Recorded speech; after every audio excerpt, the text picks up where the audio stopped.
Teori formalisme Rusia. Salah satu paham yang memandang karya sastra hanya dari segi intrinsiknya saja adalah kaum formalisme. Mereka memandang bahwa karya sastra adalah karya yang berdiri sendiri terbebas dari pengaruh dari luar karya itu sendiri. Karya sastra terbebas dari faktor sejarah, biografi pengarang, konteks sejarah yang melatar belakangi lahirnya sebuah karya sastra. Latar belakang formalisme adalah salah satu mazhab dalam teori sastra modern. Kelahiran mazhab ini dirintis oleh sejumlah ahli linguistik dan ahli sastra di Rusia, seperti Boris Eichenbaum, Viktor Shklovsky, Roman Jakobson, Boris Tomaszewski, dan Yuri Tinjanov. Para ahli ini berkumpul dalam dua kelompok, yaitu The Moscow Linguistic Circle pada tahun 1915, yang anggotanya sebagian besar para ahli linguistik, dan The Apologists Group pada tahun 1916 yang anggotanya sebagian besar para ahli sastra. Sebutan lain kelompok Apologists adalah Society for the Study of Poetic Language. Di Rusia, formalisme lahir pada tahun 1920-an sebagai reaksi terhadap aliran kritik sastra yang pada waktu itu lebih mementingkan isi dan ciri sosial sebuah karya sastra. Dengan esai milik Viktor Shklovsky yang diterbitkan oleh Peter di St. Petersburg pada tahun 1914 sebagai pengantar. Selanjutnya, secara umum, formalisme merupakan reaksi terhadap pendekatan sastra yang bersifat positivistik. Pendekatan tersebut berkiblat pada filsafat positivisme. Singkatnya, paham positivisme beranggapan bahwa segala ilmu pengetahuan harus berdasarkan fakta yang dilihat oleh panca indrawi. Ilmu yang tidak bertolak dari keterangan panca indera menurut paham tersebut ditolak karena dianggap spekulasi kosong. Sedangkan formalisme sendiri beranggapan bahwa karya sastra berdiri secara otonom, tanpa bidang ilmu lain dan terlepas dari pencerminan realitas. Perkembangan formalisme. Pada umumnya, formalisme Rusia dianggap sebagai pelopor bagi tumbuh dan berkembangnya teori-teori strukturalisme. Munculnya formalisme Rusia tidak dapat dipisahkan dari gerakan futurisme. Antara tahun 1910 sampai 1915 di Italia dan Rusia muncul gerakan avant-garde yang dikenal sebagai gerakan futurisme, yaitu masa depan. Berdasarkan teori formalisme Rusia, merupakan karya otonom yang harus diteliti dari karya itu sendiri, yaitu intrinsikalitasnya, bukan dari sisi luarnya. Hal ini karena teori tersebut lebih menekankan keindahan aspek. Sebab itu, yang perlu dalam proses kritik sastra dalam teori formalisme adalah close reading, pembacaan secara mikroskopis atas karya sastra sebagai bahasa yang indah. Menurut teori formalisme, karya sastra telah mengalami defamiliarisasi dan deotonomisasi. Sastra memiliki sifat aneh atau asing karena sastra merupakan hasil sulapan, yaitu proses kreatif pengarang di mana di dalamnya terdapat estetik bentuk, yaitu bahasa, dan merupakan hasil eksploitasi rasa, imajinasi, dan logika yang di dalamnya juga terdapat estetika makna.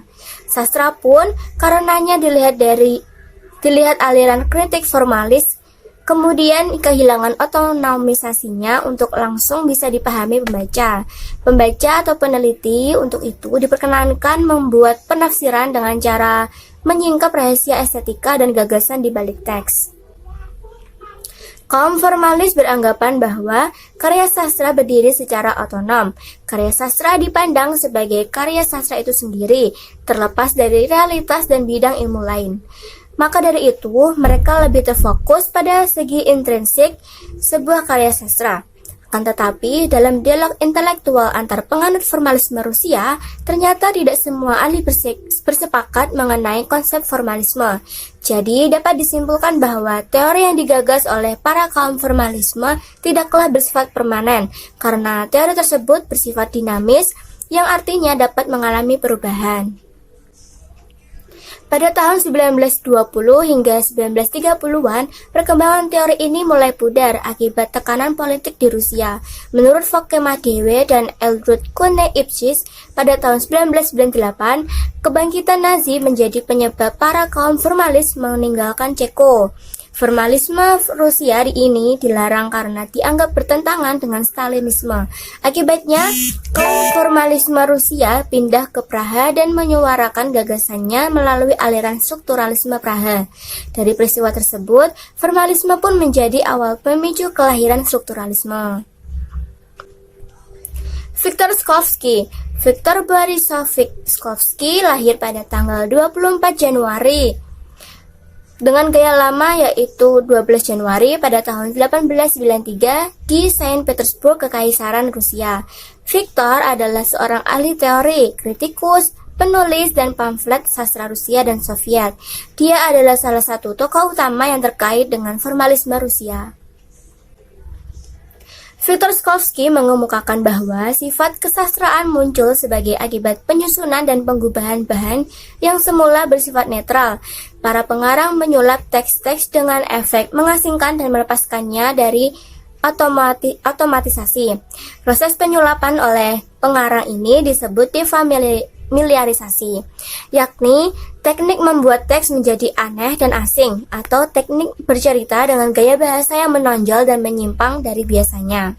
Dalam proses penikmatan atau pencerapan pembaca, efek deotomatisasi dirasakan sebagai sesuatu yang aneh atau defamiliar.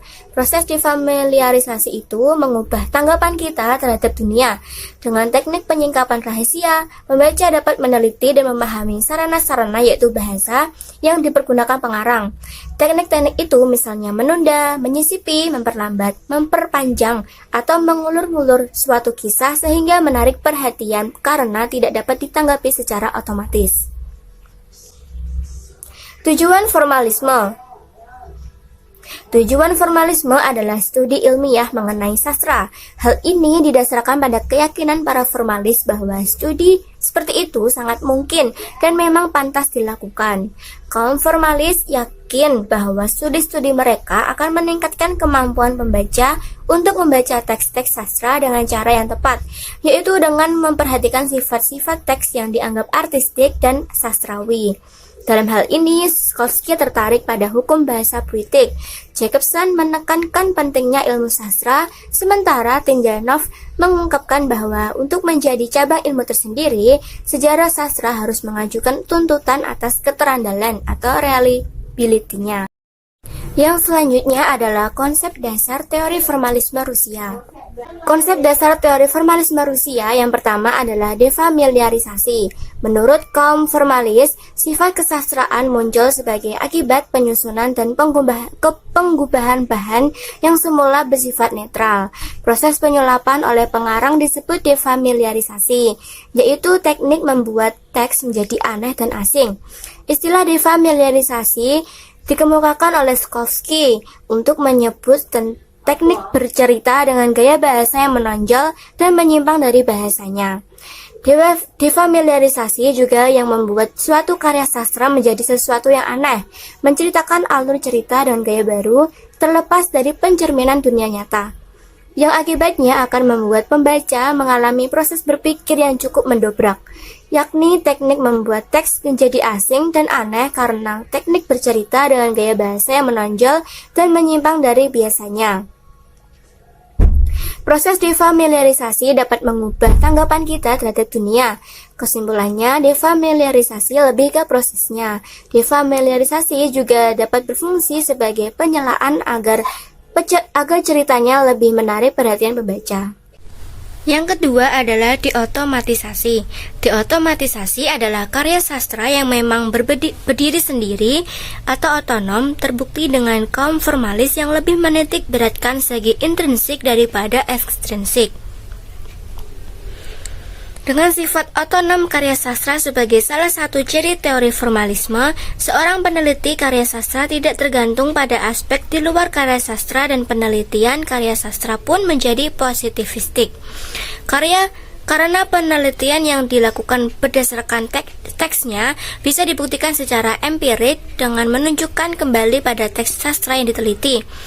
Teks sastra yang diteliti pun menjadi sebanding dengan tingkah laku sosial, politik, ekonomi, maupun sikap sosial lainnya, menjadi rujukan empiris ilmu politik, ekonomi, dan sosiologi. Berikutnya adalah konsep formalisme Rusia tentang puisi. Kaum formalis periode awal cenderung mengidentifikasikan kesusastraan dengan kepuitisan. Puisi dipandang oleh kaum formalis sebagai penggunaan bahasa sastra secara menginti. Definisi mereka tentang puisi adalah susunan tuturan yang kedalamnya terjaring keseluruhan tekstur bunyi. Faktor pembangun puisi yang paling penting adalah ritme. Yang selanjutnya ada konsep teori formalisme Rusia tentang prosa. Definisi formalis tentang kesusastraan adalah definisi yang berlandaskan pada sifat perbedaan dan pertentangan. Unsur yang membentuk kesusastraan hanyalah perbedaannya dengan aturan fakta yang lainnya. Menurut Viktor Shklovsky, sastra mempunyai kemampuan untuk memperlihatkan kenyataan dengan suatu cara baru, sehingga sifat otomatis dalam pengamatan dan penerapan pembaca didobrak dengan sarana bahasa. Sastra adalah pemakaian bahasa yang khas yang mencapai perwujudannya lewat deviasi dan distorsi dari bahasa praktis. Pada hakikatnya, ciri yang membedakan genre bukanlah sifat gaya khas, tetapi lebih merupakan sifat pertentangan yang membina genre yang bersangkutan sebagai kesusastraan. Sifat pertentangan yang terdapat di dalam prosa adalah antara unsur fabula dan unsur suzet. Fabula merujuk kepada urutan peristiwa menurut tertib masa, sedangkan suzet menurut tertib dan cara peristiwa itu sebenarnya disajikan dalam kisah. Suzet mewujudkan kesan defamiliarisasi terhadap fabula, karena ciri gaya khas suzet tidak diciptakan sebagai alat untuk menyampaikan fabula. Selanjutnya adalah fakta sebagai landasan fabula. Konsep terpenting kaum formalis menyatakan bahwa kesusastraan itu mendefamiliarisasi kenyataan dan juga mendefamiliarisasi kesusastraan itu sendiri. Sebagaimana yang dinyatakan oleh Sheldon, menurut kaum formalisasi Rusia suzet di dalam karya sastra prosa pada dasarnya merupakan defamiliarisasi fabula. Fabula sebagai cerita yang didefamiliarisasi di dalam suzet tentunya dapat muncul tidak secara tiba-tiba, melainkan disebabkan oleh hal tertentu. Salah satu hal yang dapat menjadi penyebab munculnya fabula adalah peristiwa yang terjadi dalam kehidupan sehari-hari, yaitu fakta. Itu berarti bahwa fakta dapat menjadi landasan bagi munculnya fabula. Contoh penerapan teori di sini saya mengambil Orde Baru sebagai landasan fabula dalam novel Entro karya Oki Madasari, Kajian Formalisme Rusia oleh Alfian Rokmansyah. Novel Entro karya Oki Madasari ini memuat fakta sejarah yang ada di Indonesia. Pengarang mengambil fakta sejarah pada masa Orde Baru di Indonesia pada era tahun 1950 sampai 1999 sebagai latar dalam novelnya. Dalam novel ini, pengarang menggambarkan kejadian-kejadian yang terjadi pada masa Orde Baru dengan teknik penceritaan tertentu yang menyebabkan pembaca dapat merasakan kejadian yang terjadi pada masa Orde Baru. Banyak peristiwa yang terjadi pada masa Orde Baru diangkat dalam novel Entrok.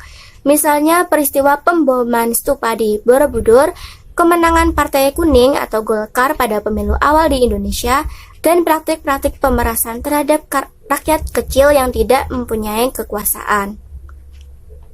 Bagian yang dianalisis adalah menurut kaum formalis Rusia, suzet di dalam prosa pada dasarnya merupakan defamiliarisasi fabula. Fabula sebagai cerita yang didefamiliarisasi dalam suzet tidak muncul secara tiba-tiba, melainkan ada suatu penyebab tertentu. Salah satu hal yang menyebabkan munculnya fabula adalah peristiwa yang terjadi dalam kehidupan, yaitu fakta. Hal itu menunjukkan bahwa fakta dapat dijadikan landasan munculnya fabula. Fakta yang menjadi fabula dalam novel Entrok adalah peristiwa-peristiwa yang terjadi pada masa Orde Baru. Hal ini ditunjukkan dari peristiwa-peristiwa yang tercantum dalam novel. Peristiwa-peristiwa dalam novel sangat berhubungan erat dengan fakta-fakta yang ada dalam kehidupan nyata. Berikut beberapa contoh fakta peristiwa yang terjadi pada masa Orde Baru yang digunakan sebagai landasan fabula. Yang pertama adalah pemilu pada masa Orde Baru. Pada pemilu pertama masa Orde Baru yang diselenggarakan pada tahun 1971, Partai Golongan Karya atau Golkar memperoleh kemenangan mutlak, yaitu mendapat 227 kursi atau 64,7% suara. Partai NU mendapat 16,5% suara, Parmusi mendapat 6,8%, PNI mendapat 5,7%, PSII mendapat 2,8%, Parkindo mendapat 2%, dan Partai Katolik mendapat 0,9% dari 351 kursi DPR yang disediakan. Peristiwa pemilu pertama ini digunakan oleh pengarang sebagai landasan fabula dalam novel. Berikut kutipan dalam novel yang menunjukkan kesamaan antara peristiwa yang terjadi dalam novel dengan fakta peristiwa pemilu pertama. Putaran waktu kuhitung sekat-sekat yang berasal dari kegiatan sekolah. Setengah tahun berlalu kuhitung dengan setiap rapor yang kuterima setiap kuartal. Rapor kuartal ketiga kelas 1 SD menandakan akan berakhirnya tahun 1970. Aku mulai melihat ada yang berbeda di desa Singgat, juga di sekolahku. Banyak umbul-umbul dipasang, warnanya kuning bergambar beringin. Di kelas, Bulasi bercerita tentang adanya pemilu. Katanya ini pemilu pertama setelah negara gonjang-ganjing. Ini pemilu yang sesuai aturan, pemilu yang akan membawa ketentraman. Bulasri menunjukkan kertas warna kuning bergambar beringin, sama seperti umbul-umbul yang dipasang di gapura dan depan balai desa. Madasari pada tahun 2010 pada halaman 60. Kutipan yang kedua adalah Partai Beringin menang, hanya ada 2 orang yang menyoblos partai lain. Orang-orang bilang itu pasti Mbah Soleh, imam di masjid. Dia pasti yang nyoblos partai Islam. Satunya lagi diperkirakan pasti Pak Ratmadi, kepala sekolahku. Orang bilang dia abangan. Di rumahnya ada gambar besar Soekarno yang sedang menunjuk. Dulu, gambar itu dipasang di dinding rumahnya. Lalu tentara datang dan meminta gambar itu dicopot. Pak Ratmadi menuruti dan memindahkan gambar itu ke dinding kamarnya. Madasari pada tahun 2010 pada halaman 66. Dua kutipan tersebut menunjukkan bahwa fakta mengenai pelaksanaan pemilu pertama pada masa Orde Baru dan kemenangan Partai Beringin yaitu Golkar digunakan sebagai landasan fabula oleh pengarang.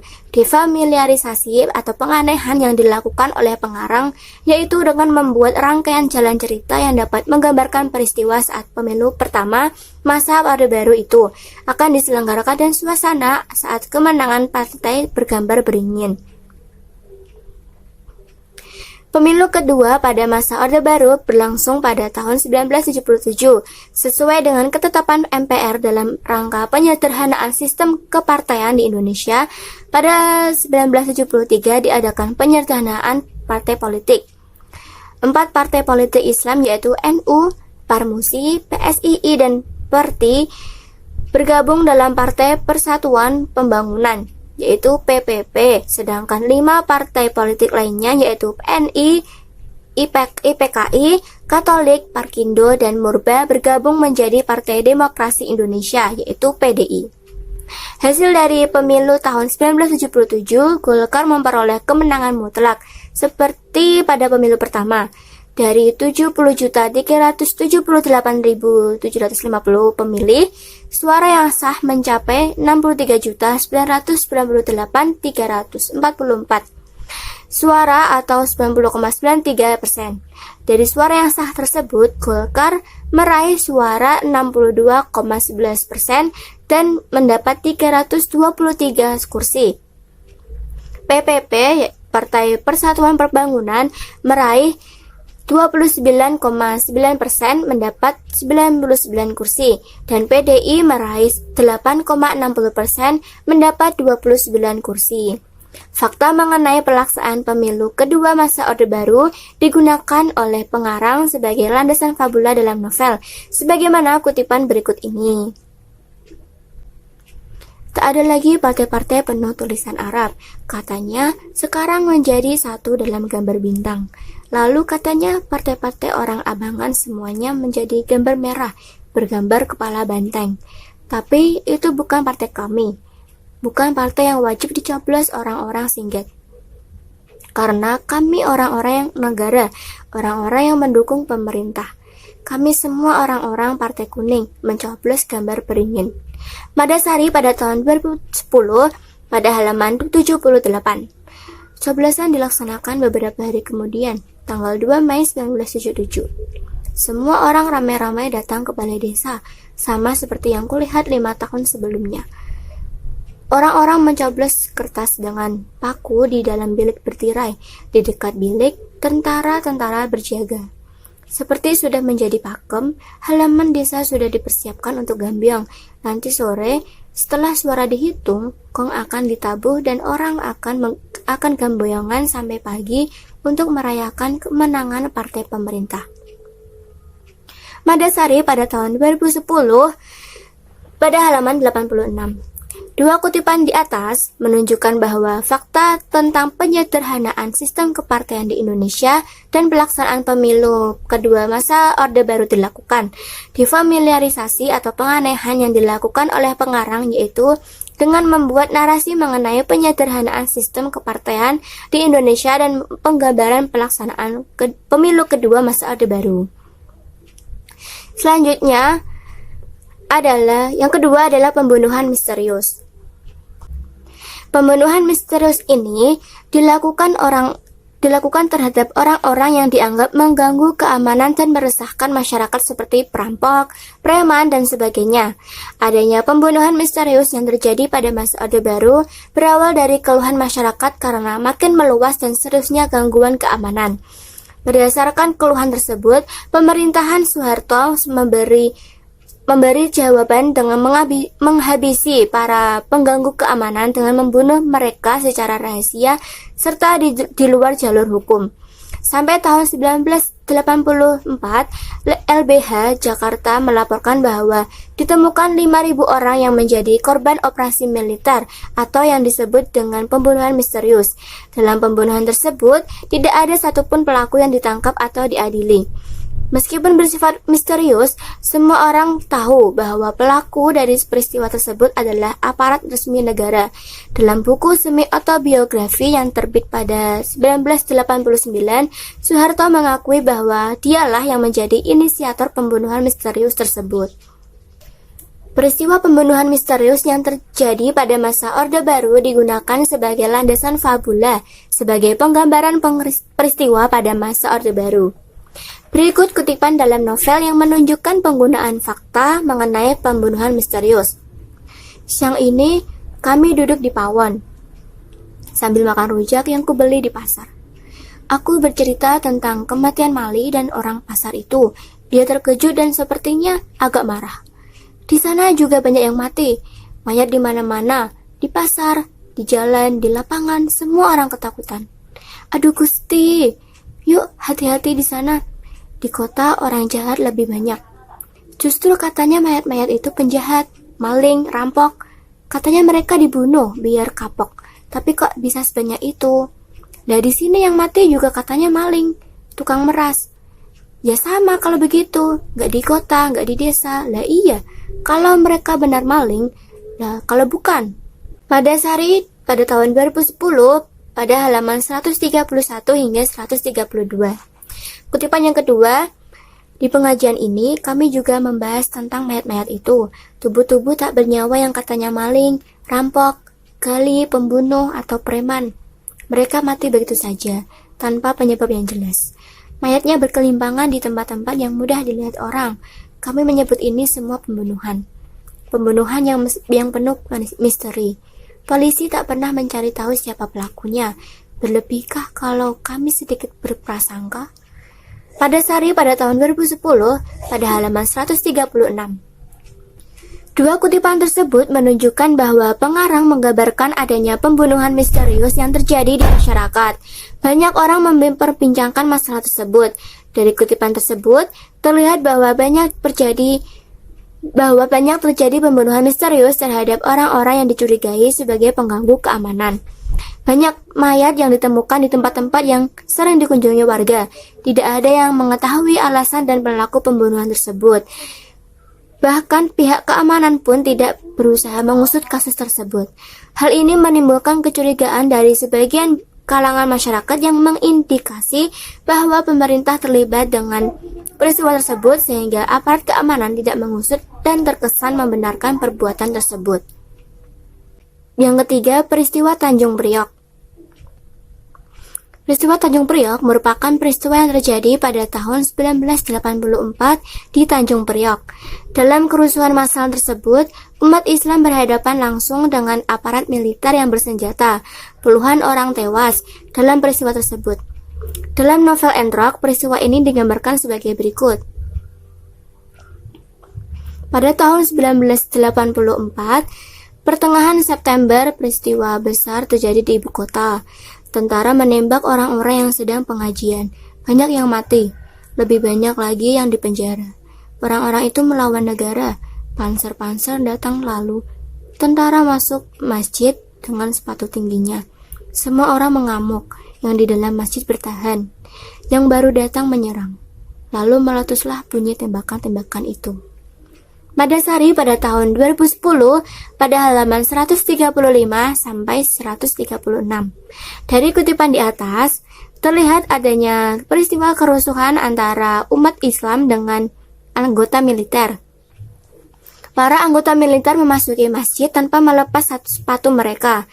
Orang-orang yang datang ke masjid menyerang anggota militer yang kemudian terjadi tembakan. Pengarang tidak secara langsung menggambarkan tragedi Tanjung Priok. Pengarang bahkan tidak mencantumkan waktu dan tempat kejadian perkara.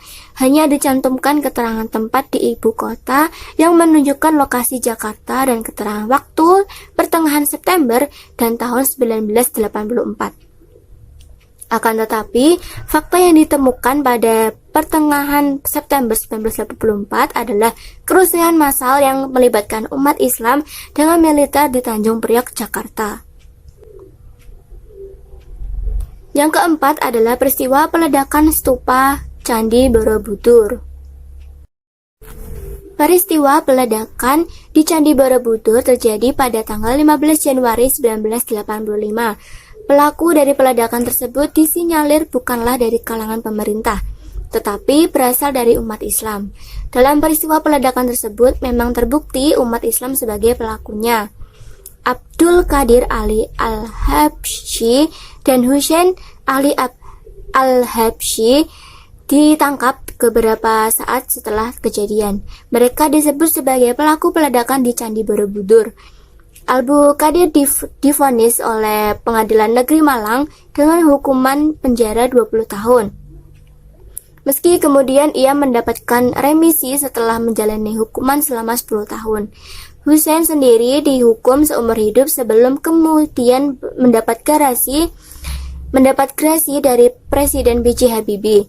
Hussein menolak tuduhan atas keterlibatannya dalam peledakan Borobudur dan menuding Muhammad Jawad sebagai dalangnya.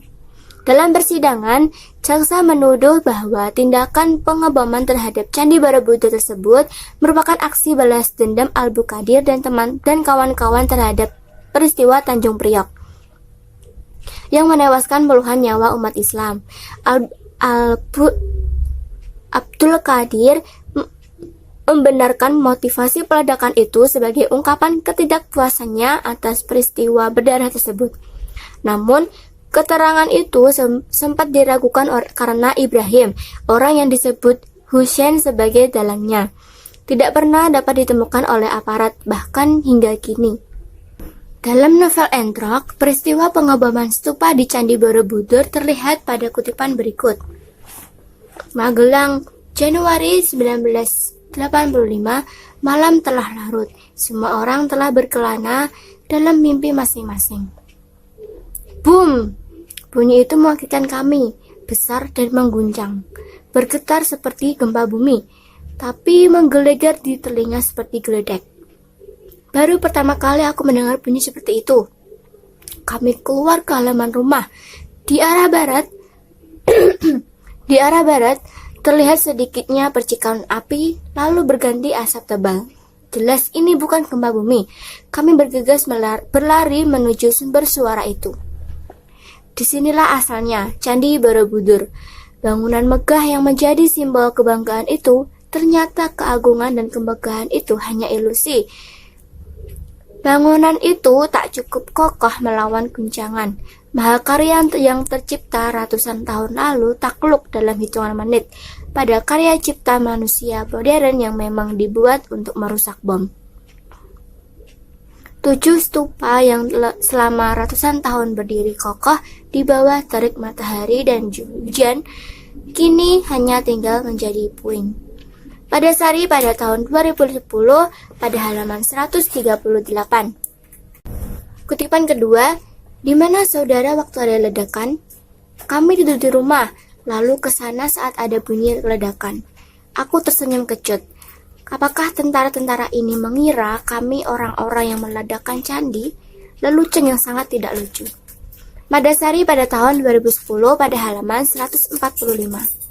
Pada kutipan pertama tersebut, digambarkan mengenai peristiwa pengeboman di Candi Borobudur yang terjadi pada Januari 1985 yang menghancurkan 7 stupa. Kutipan kedua di atas merupakan penggambaran bahwa yang dituduh melakukan pengeboman stupa di Candi Borobudur adalah orang Islam. Hal ini terlihat dari penggambaran kecurigaan tentara terhadap dosen dan mahasiswa yang sedang melakukan praktik lapangan. Mengajar guru-guru mengaji ditangkap karena dicurigai terlibat dalam kasus peledakan stupa Borobudur. Secara tidak langsung, aparat keamanan pada masa itu mencurigai umat Islam sebagai pelaku peledakan. Itulah paparan dari saya, Aisyah Syed Oktavianti. Semoga dapat diterima dan dimengerti. Bye-bye.